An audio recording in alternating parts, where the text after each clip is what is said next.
बिस्मिल्लाहिर्रहमानिर्रहीम। अस्सलाम वालेकुम नाज़रीन, आप यूट्यूब चैनल देख रहे हैं। मैं इमरान खान हूँ। अमरीकी हुकूमत के बारे में अफ़गान जंग से मुताल्लिक अब इंकशाफात आना शुरू हुए हैं। कुछ कहानियाँ पहले खुल गई थी, कुछ अब खुल रही हैं और कुछ मुस्तकबिल में खुल जाएंगी। अमरीकी जंगों में अमरीकी फ़ौज की जो दुर्गत बनती रही है और जिस तरह अमरीका जंगें अधूरी छोड़कर भागता रहा है, ये बातें अब ज़बां ज़दे आम हैं।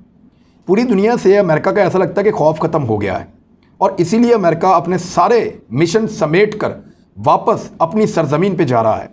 ना सिर्फ अफ़गानिस्तान से वापस जा रहे हैं, बल्कि यहाँ पे अपनी प्रेजेंस भी नहीं रखना चाहते। उन्होंने सऊदी अरब से अपने आप को पैकअप किया है, वो मिडल ईस्ट से अपने आप को निकाल रहे हैं, वो इराक़ में भी बात कर चुके हैं कि इनखला करेंगे, वहाँ से जल्दी निकल जाएंगे। अमेरिका ये सब कुछ क्यों कर रहा है, इस पर तो बात करेंगे, लेकिन अमेरिकन ने कितना झूठ बोला इस पर ज़रा आज बात कर लेते हैं। और भारत के हवाले से एक और बड़ी इंपॉर्टेंट खबर है, ये सारी खबरें मैं आपको पहुंचाऊंगा। और तालिबान के जो सरबराह हैं उनके हवाले से कहा जा रहा है कि वो कहाँ हैं। भारत ने दावा किया कि वो पाकिस्तान के पास, पाकिस्तानी फ़ौज हैबतुल्लाह अखूनज़ादा को कंट्रोल करती है। Is it true? इस पर भी बात करते हैं। सबसे पहले जो अमरीकी हुकूमत ने अफ़गान जंग से मुताल्लिक बताया वो सच नहीं था। ये वाशिंगटन पोस्ट ने छापा है। अमरीकी अखबार वाशिंगटन पोस्ट ने अफ़गान जंग से मुताल्लिक रिपोर्ट जारी करते हुए बताया कि अमरीकी हुकूमत ने अफ़गान जंग से मुताल्लिक सच नहीं बताया। अफ़गानिस्तान में तैनात 400 अमरीकियों ने अमरीकी पॉलिसी पर तनकीद की थी। उन्होंने कहा था कि यह जंग गलत है। उन्होंने कहा था कि इस जंग का कोई सर पाँव नहीं है। उन्होंने कहा था कि इस जंग की कोई प्लानिंग नहीं है। हम नहीं जानते थे कि अफ़गानिस्तान में हमें करना क्या है। और जब आप कहीं जंग में उतरें, आपकी फ़ौज किसी जगह पर मौजूद हो, फिजिकली जाकर, और इतने बड़े हथियारों के साथ मौजूद हो, इतने बड़े सेटअप के साथ मौजूद हो, और उसके 400 मुख्तलिफ अमरीकी आपको ये कह रहे हों कि हमें तो पता ही नहीं था कि हम यहाँ पे आए क्यों हैं, हमारा यहाँ पे आने का मकसद क्या है। यानी दुनिया को उन्होंने कहा कि हम दहशतगर्दी को ख़त्म करने के लिए आ रहे हैं। दुनिया को उन्होंने कहा कि हम अफ़गानिस्तान को बेहतर करने के लिए आ रहे हैं। दुनिया को उन्होंने डिफरेंट चीज़ें बताई, लेकिन एक्चुअली उनके अपने लोगों को नहीं पता था कि वो यहाँ पर क्या करने आए हैं। फिर उन्होंने बताया कि 978 अरब डॉलर्स वजारत दिफा, वजारत खारजा और यूएस एड ने खर्च किए हैं। 978 अरब यूएस डॉलर्स, ये 1 ट्रिलियन अमरीकी डॉलर बनते हैं। बहुत बड़ी अमाउंट, बहुत बड़ी अमाउंट है। पाकिस्तान जैसे मुल्क जो हैं वो सोच भी नहीं सकते, इतनी बड़ी रकम है। तो वो उन्होंने वहाँ पे अफगानिस्तान में खर्च कर दिए। किसने? अमरीकी वज़ीर दिफा ने, वजारत दिफा, उनका वजारत खारजा उन्होंने, और यूएस एड ने। और यूएस एड आपको पता पैसा किसको देती है? यूएस एड से ही तो बनते हैं वो एजेंट्स। ऐसी ही एड होती है जो एनजीओज़ को पैसा देती हैं। और वो एनजीओज़ कौन सी होती हैं? जिन पे पाकिस्तानी जैसे मुल्क पाबंदियां लगाते हैं। ये वो एनजीओज़ हैं जिनके नुमाइंदे पूरी दुनिया में घूमते हैं। ये वो एनजीओज़ हैं जो पाकिस्तान को बदनाम करती हैं। ये वो एनजीओज़ हैं जो पाकिस्तान के ख़िलाफ़ डॉक्यूमेंट्रीज़ बनाती हैं। ये वो एनजीओज़ हैं जो पाकिस्तान जैसे मुल्कों को बदनाम करके, अफ़गानिस्तान जैसे मुल्कों को बदनाम करके, ईरान जैसे मुल्कों को बदनाम करके बाहर से पैसा लेती हैं। और उन एनजीओज़ को पैसा कहाँ से मिलता है? नॉर्मली यूएस एड और इस तरह के दीगर इदारे उनको पैसा देते हैं। ये इल्ज़ामात हैं। अच्छा, सीआईए और दीगर इदारों के अफ़गानिस्तान में अखराजात बिल्कुल अलग हैं। ये जो मैंने आपको 1 ट्रिलियन अमरीकी डॉलर बताया, लगभग 1000 अरब अमरीकी डॉलर्स, वो अलग। लेकिन जो पैसा सीआईए ने खर्च किया उसका हिसाब किताब कोई नहीं है कि वो पैसा सीआईए ने कितना खर्च किया, इससे ज़्यादा भी हो सकता है। रिपोर्ट के मुताबिक जॉर्ज बुश, ये वो पहला आदमी था जिसने अफ़गानिस्तान में अपने कमांडर भेजे। बराक ओबामा, ये जो दूसरा आदमी था। डोनाल्ड ट्रंप, ये वो तीसरा आदमी था। इनके कमांडर अफ़गानिस्तान में पूरी तरह नाकाम रहे। अमरीकी अखबार ने 2 साल पहले कह दिया था कि वाशिंगटन झूठ बोल रहा है। रिपोर्ट के मुताबिक अमरीकी हुकाम ने अफ़गानिस्तान में अखराजात का जामे ऑडिट नहीं करवाया। अफ़गानिस्तान में करप्शन ख़त्म करने में बिल्कुल नाकाम रहे। अमरीकी हुकाम काबिल एतबार अफ़गान फोर्सेस तश्कील देने में भी नाकाम रहे। अब यह खबर तस्दीक करती है कि अशरफ गनी कहाँ से इतने पैसे ले गया। ये बता रहे हैं कि अमरीकी हुकाम ने अफ़गानिस्तान में अखराजात का कोई जामे ऑडिट नहीं करवाया। ये पता ही नहीं चला कि फ़ौज पर जो पैसा खर्च हुआ वो वाकई खर्च हो गया या कोई ले गया। ये पता नहीं चला कि तरक्याती मनसूबों पर जो पैसा खर्च हो रहा है वो वाकई हो रहा है या कोई ले गया। ये पता ही नहीं चला कि जो तनख्वाहें दी जा रही हैं वो वाकई दी जा रही हैं, कोई ले गया। फौज ग्राउंड पे थोड़ी थी, कागज़ों में ज़्यादा थी। हर चीज़ ग्राउंड पे कुछ और थी, कागज़ों में कुछ और थी। कागज़ पूरे कर रहे थे। अमेरिका में कागज़ जाते थे, उनकी बुनियाद पे नोट आते थे। और वो नोट कौन ले जाता था? 9 अरब डॉलर्स का एक इल्ज़ाम है अशरफ गनी पर कि वो उन्होंने पहुंचाए वक्तन फवक्तन यूएई में और उस पैसे को मुख्तलिफ बैंकों में रखा। अभी मैं कह रहा हूँ मुबैना तौर पे है ये चीज़ें आने वाले दिनों में सामने आएंगी और वहाँ उनको बहुत फैसिलिटेट भी किया गया, उनको और उनके बेटे को भी। अफगानिस्तान में करप्शन ख़त्म करने में नाकाम रहे अमरीकी हुकाम, काबिल एतबार अफगान फोर्स तश्कील देने में भी बिल्कुल नाकाम रहे। अफगान जंग से मुतालिक सच नहीं बताया जा रहा। अमरीकी अखबार ने 2000 सफ़हात पर मुश्तमिल एक रिपोर्ट छापी थी। ये मैं वाशिंगटन पोस्ट की बात कर रहा हूँ। अमरीकी एहलकारों के मुताबिक 2400 जिंदगियाँ कांग्रेस की नाअहली के बायस ज़ाया हो गई। जो 2400 अमरीकी वहाँ पे मारे गए वो इसीलिए कि कांग्रेस ठीक फैसले नहीं कर पाई। अमरीकी कांग्रेस, हम गरीब ममालिक को अमीर बनाने या जमहूरियत लाने के लिए हमला नहीं करते, तशद्दुद वाले ममालिक में अमन के लिए हमला करते हैं। हम अफ़गानिस्तान में मुकम्मल नाकाम रहे, ना अफ़गानिस्तान को ठीक कर सके, ना उनके हालात बेहतर कर सके, ना वहाँ से तशद्दुद का खात्मा कर सके, ना वहाँ पे अपने दुश्मनों को ख़त्म कर सके।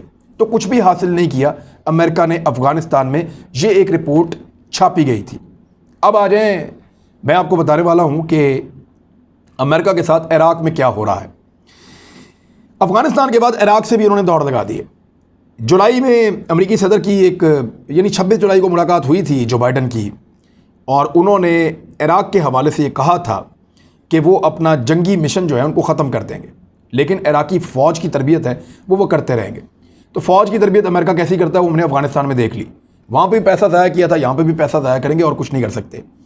जो बाइडन ने जब ये ऐलान किया तो इराक़ी वज़ीर आज़म मुस्तफ़ा अल काज़मी के साथ वाइट हाउस में मुलाकात के बाद उन्होंने ये ऐलान किया था थोड़े दिन पहले। अब ज़रा आप इराक़ पे तवज्जो दें, वहाँ इन्होंने कितना बंदा मार दिया। वहाँ इन्होंने 5 लाख से ज़ायद आदमी मारा। जो अमरीकी अफ़गानिस्तान में मारे गए हैं उससे दुगने अमरीकी इराक़ में मारे गए हैं। अमरीका का नुकसान भी इराक़ में ज़्यादा हुआ है। सदर बाइडन ने अपने इराक़ी हम मनसब से ये कहा था जब वो बात कर रहे थे उस वक्त कि हम इस नए मरले में दाखिल होंगे, हमारा इंसदाद दहशतगर्दी पर इश्तराक आइंदा भी जारी रहेगा, दहशतगर्दी को हम ख़त्म करेंगे, हम मईशत के लिए काम करेंगे, माहौल के लिए, सेहत के लिए, तालीम के लिए, सकाफ़त के लिए। ये सारी कहानियाँ उन्होंने अफ़गानिस्तान को भी सुनाई थी, लेकिन जाते हुए अफ़गानिस्तान को अकेला छोड़ दिया। ना तालीम, ना सेहत, ना सकाफ़त, ना कुछ और। उन्होंने कहा आप जाने, आपका काम जाने, लड़ो अपने दुश्मनों से, हम जा रहे हैं। तालिबान जाने, अफ़गान फ़ौज जाने, हमारा कोई काम नहीं है। भागते हैं तो फिर हम ऐसे ही भागते हैं। तो अमेरिकन अब इराक़ से भी तकरीबन निकल जाएंगे और अब वहाँ पे भी अपना वजूद नहीं रख पाएंगे। वो अपने आप को वापस अपने मुल्क में लेकर जा रहे हैं। उनको इस बात की समझ आ गई है कि चाइना का मॉडल काम कर गया उनके खिलाफ। चाइना हथियार लेकर नहीं जाता मुल्कों में, वो औजार लेकर जाता है मुल्कों में। चाइना जिस मुल्क में जाता है वहाँ पे चाइना टाउन बनाता है और वहाँ पे उनके लोग नए नए कारोबार शुरू करते हैं, सेल्समैन बनते हैं, उस मुल्क में अपनी चीज़ें बेचते हैं, चाइना में प्रोडक्शन करते हैं, इंपोर्ट एक्सपोर्ट का कारोबार करते हैं, नई इनोवेशंस करते हैं, नए तरीके से पैसा बनाते हैं, अपना पैसा वहाँ पे सरमाया लगाते हैं और मुल्कों के ऊपर आहिस्ता आहिस्ता आहिस्ता आहिस्ता अपनी गिरफ्त मजबूत करते हैं। तो ये है चाइना का तरीकाकार। वो औजार लेकर जाता है, सरमाया लेकर जाता है, तरक्की लेकर जाता है, डेवलपमेंट के नाम के ऊपर ताल्लुकात को आगे बढ़ाता है। तो ये एक लंबे ताल्लुकात बन सकते हैं, देर तक चल भी सकते हैं। अमेरिका कैसे जाता है? अमेरिका जब किसी मुल्क में जाता है तो हथियार लेकर जाता है, अपने इत्तहादियों को लेकर जाता है, जेट तैयारे लेकर जाता है, टैंक्स लेकर जाता है, आर्मर्ड गाड़ियाँ लेकर जाता है, अपने बैरी बेड़े लेकर जाता है। तो उससे इम्पैक्ट अच्छा नहीं आ रहा। दुनिया बहुत बदल गई है, दुनिया के पास बड़े ख़तरनाक हथियार हैं। अब आप जंग का वज़न भी नहीं उठा सकते और जंग का जो है वो आप रिस्क भी नहीं ले सकते। यानी पाकिस्तान और इंडिया आपस में जंग का रिस्क नहीं ले सकते। एक बड़ी जंग, दोनों मुल्क ख़त्म, और दोनों मुल्क ना सिर्फ ख़त्म बल्कि आधी दुनिया ख़त्म, आधी से ज़्यादा दुनिया ख़त्म। चीन और रूस का क्या कसूर है अगर हम दोनों लड़ पड़ें तो दुनिया अब लड़ाई का बोझ नहीं उठा सकती, डेवलपमेंट की तरफ जा सकती है। तो चाइना का जो डेवलपमेंट वाला मॉडल है अमेरिका को बहुत देर से समझ आया। अब वो सारा कुछ छोड़ छाड़ के वापस जा रहे हैं। मुझे नहीं लगता कि अमेरिका इस सदी में या निस्फ सदी में आगे कोई बड़ी और नई जंग शुरू कर पाएगा।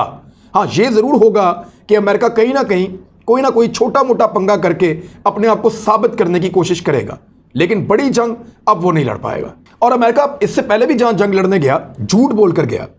यानी अमेरिका ने जब कदम रखा इराक़ में तो उन्होंने कहा 2003 में कि सद्दाम हुसैन को हटाएंगे, यहाँ पे वेपन्स ऑफ मैस डिस्ट्रक्शन है, यानी दुनिया में बहुत बड़े पैमाने पर तबाही पहुँचाने वाले कीमियाई हथियार यहाँ पे मौजूद हैं, हमें उन हथियारों को ख़त्म करना है और उन हथियारों को तलब करना है। आज तक अमेरिका को वहां ऐसा कोई हथियार नहीं मिला, ना अमेरिका ऐसा कोई हथियार दुनिया को दिखा पाया। यह भी बहुत बड़ा सवाल है। ना सिर्फ अफगानिस्तान के अंदर जिस तरह के हालात अमेरिका ने पैदा किए और जितनी सुबकी अमेरिका की हुई अफगानिस्तान में, ना सिर्फ उसके ऊपर बड़े बड़े सवाल उठाए जाएंगे, बल्कि इराक के अंदर जितनी जाने गई अमेरिकन की और इराकियों की, उसके ऊपर भी अमेरिका से बड़े बड़े सवाल उठाए जाएंगे। जो मिडिल ईस्ट में हुआ, जो लीबिया में हुआ, यानी इन तमाम मुल्कों को ज्यादा डिस्टेबलाइज किया है अमेरिका ने। अमेरिकन हमलों के बाद दहशतगर्दी कम होने की बजाय बढ़ी है। यानी कजाफी ने जैसे कंट्रोल किया हुआ था या सद्दाम हुसैन ने किया हुआ था, अब इराक वैसा कभी नहीं हो सकता, फौरन तो बिल्कुल नहीं हो सकता। उनको कई दहाइयां लग जाएंगी वापस अपने पैरों पे खड़ा होने में, कई दहाइयां लग जाएंगी वापस लोगों को सेट करने में। तो अमेरिका के जितने मंसूबे थे दुनिया में वो नाकाम और चाइना के मंसूबे कामयाब हुए हैं। लिहाजा अमेरिकन पॉलिसी के अंदर एक बहुत बड़ा शिफ्ट आ रहा है। और अमेरिकन फौजियों ने ये तमाम ड्यूटीज़ को इस तरीके से भी नहीं की कि लोग इनको अच्छे लफ्ज़ों में याद रखें। इन्होंने जो अबू गराब जेल के अंदर किया, जिस तरह का जुल्म इन्होंने वहाँ लोगों के ऊपर किया, लोग उसको कभी नहीं भूलेंगे। जो अफ़गानिस्तान की बगराम एयरबेस पे जो जेल थी, वहाँ इन्होंने जो किया वो जुल्म लोग कभी नहीं भूलेंगे। जिस तरह छोटे छोटे पिंजरों के अंदर इन्होंने इंसानों को बंद किया, जैसे कुत्तों से इंसानों के जिस्म खिलाए गए, जैसे इंसानों को नंगा रख के उनके ऊपर तशद्दुद किया गया, जिस तरह उनके ऊपर टॉर्चर किया गया, आधा पागल बना दिया गया इंसानों को, जो सलूक अमेरिकन ने किया उसको दुनिया कभी नहीं भूलेगी और वो मनाजिर कभी भुलाए भी नहीं जा सकेंगे। जो ग्वांतानामो में हुआ, ख़ासतौर पर मुसलमान कैदियों के साथ, दुनिया उसको कभी नहीं भूलेगी। अमेरिकन ने इस पूरी सदी में जंगों के ज़रिए से अपने आप को सुपर पावर के स्टेटस पे ज़्यादा देर तक रखने की कोशिश की है, लेकिन पिछले 30 सालों में अमेरिका बहुत बुरी तरह एक्सपोज हुआ है। लोगों ने अमेरिका को दुनिया के खैर ख्वाह के बजाय एक जालिम मुल्क और एक जालिम फौज के तौर पे देखना शुरू किया है।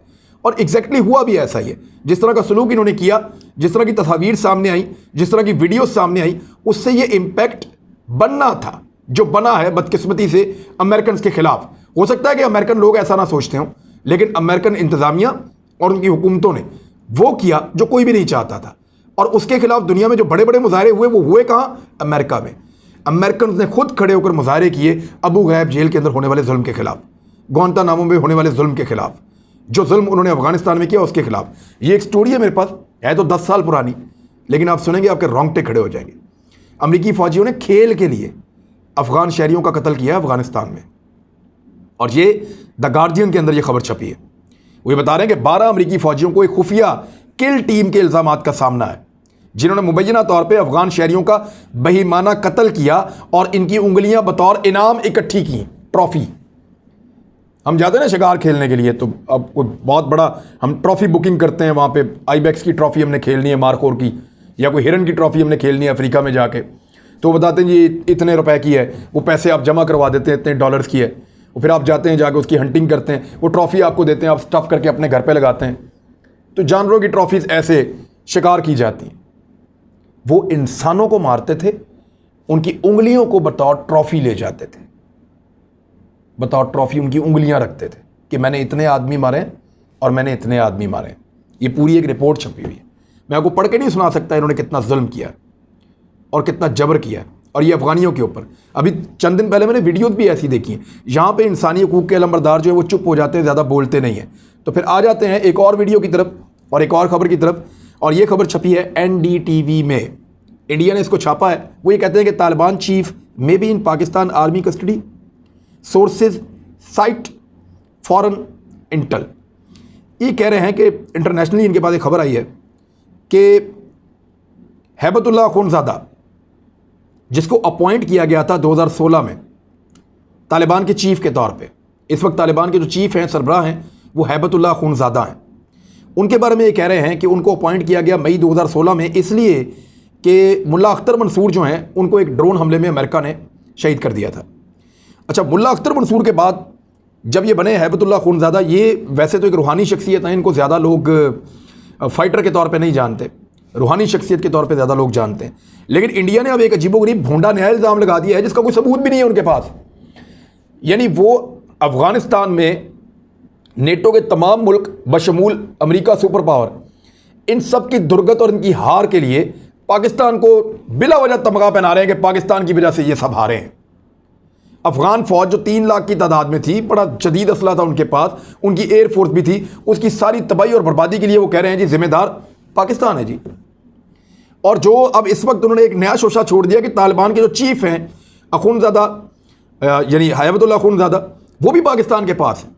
ये पाकिस्तान के पास कहाँ से है? वो तालिबान के लिए अहकामात जारी कर रहे हैं। ये एक्चुअली भारत का पैंतरा है। भारत उनको ढूंढ रहा है, वो उनको मिल नहीं रहे। भारत ने बड़ी कोशिश की उनसे कोई राब्ता किया जाए, कोई गुंजाइश निकाली जाए, लेकिन भारत के लिए कहीं कोई गुंजाइश निकल नहीं रही।